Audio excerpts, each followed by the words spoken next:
Tonight on Nightline, run for the border. They're so-called medical tourists in desperate search of a miracle cure in Mexico. But is the treatment for real?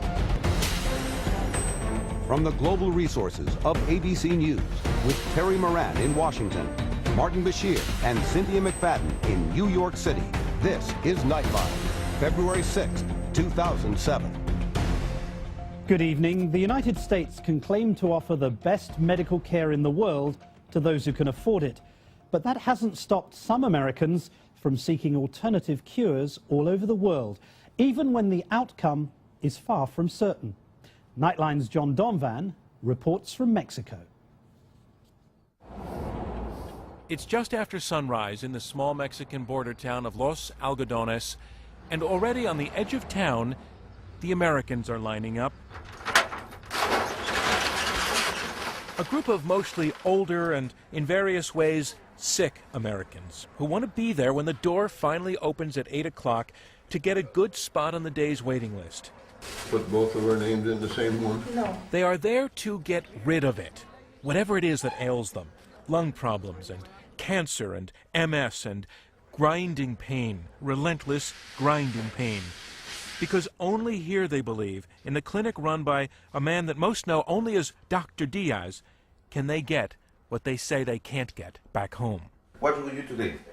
The stem cells. I take stem cells twice a year. Just keep me going. Stem cell medicine. And you should have your stem cell and when I come back here in the end of the month. Everyone knows it's the new frontier where the medical miracles of tomorrow are supposed to come from. But these people believe you come to Dr. Díaz and you'll get your miracle today. Like Bonnie Good and her son, Rusty. I had the bad back, the bad knees, the bad shoulder, the bad neck. He gave me those shots, and the pain was gone before I got up. It was wonderful. I couldn't hardly walk. It was a miracle. It really was. Everybody I talk to out here says the exact same thing. It's just, he's good. Can't beat him. They come here from all over the U.S., and even Canada. And something to understand about this town, Algodones, Mexico. Yeah, it's a tourist town, but it's got one attraction, and it is cheap medicine and medical care. Americans come across the border all day long by car and on foot. Yellow farms is the best price. Yellow is better than purple? Yes. So you've got Cipro, Yes. you've got Viagra, penicillin. Penicillin. So far, I've got just walking 30 feet. In addition to an offer for a free beer and a margarita at the pharmacy, the yellow pharmacy, cut rate prices, dental clinic, orthodontia work, crowns, and opticians. Prescription drugs at half the U.S. price and even less. Loma Linda, California, certified dentist here, folks. Algodones is the mecca of medical tourism.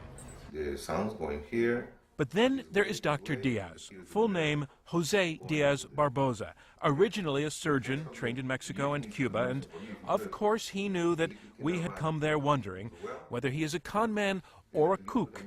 But the thing is, once we sat down to talk in his garden, he seemed so rational and so unslick. Once the dogs got locked up, he keeps about 6 of them at home. Anyway, the thing is, he just didn't put up much of a defense at all. If I went to a medical university in Mexico City and I told them what I saw you doing, would they think that you're crazy? The most probable. Most of them would? Yes. And back in the States, most doctors there, they look at what you're doing, they think you're crazy. Yes. He just knows, he says, that injecting live cells into his patients seems to make most of them feel better, even if the science for it is shaky to non-existent. He believes the cells travel to damaged organs and help them to regenerate themselves, but as he readily admits, it's just a theory.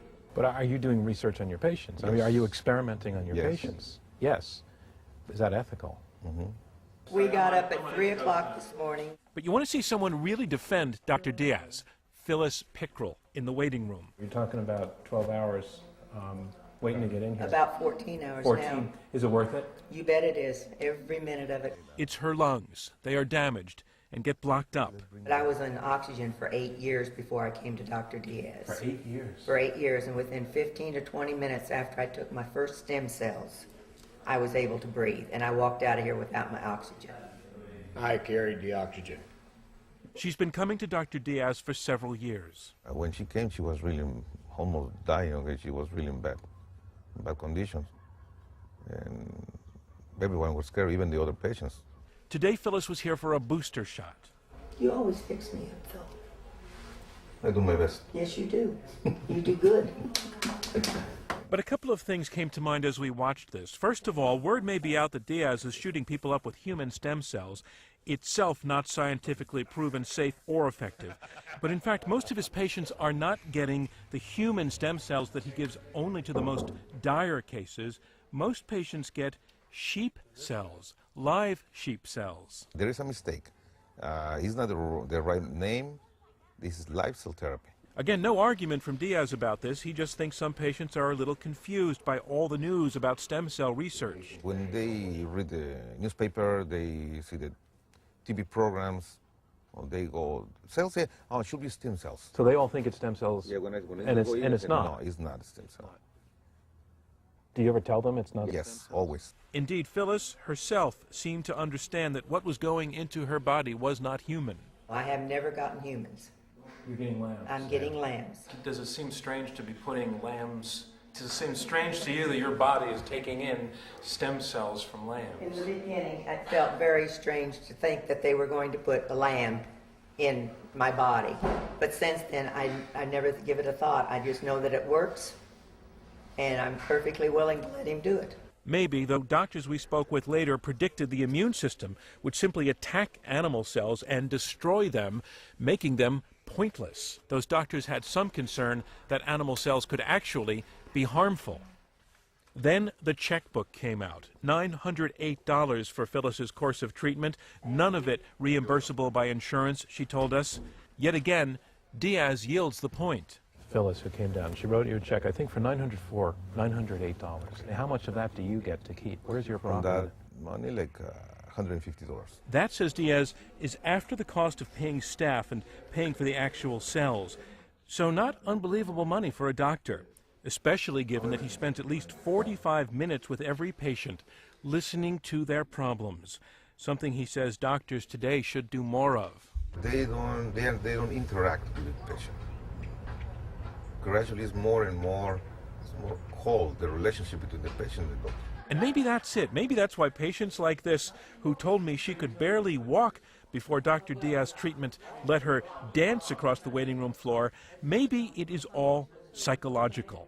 The placebo effect, it is called. Patients feel better because they think they're getting something special. One final time, Díaz concedes. It's a good question. It's a good question. And maybe the answer would not be good for me. Because that could mean he'd be out of business. And what we did not hear from were people who have been hurt by Dr. Díaz, who could be out there if, as some doctors think, what he's doing is not only untested but could actually be dangerous. But then those people wouldn't be in this waiting room. And so it goes in Algodones, because people will always be sick. And for now, Dr. Díaz is there. And whether he is helping people or harming them, science cannot say for sure. I'm John Donvan for Nightline in Los Algodones, Mexico. The desperate search for cures. Our thanks to John Donvan.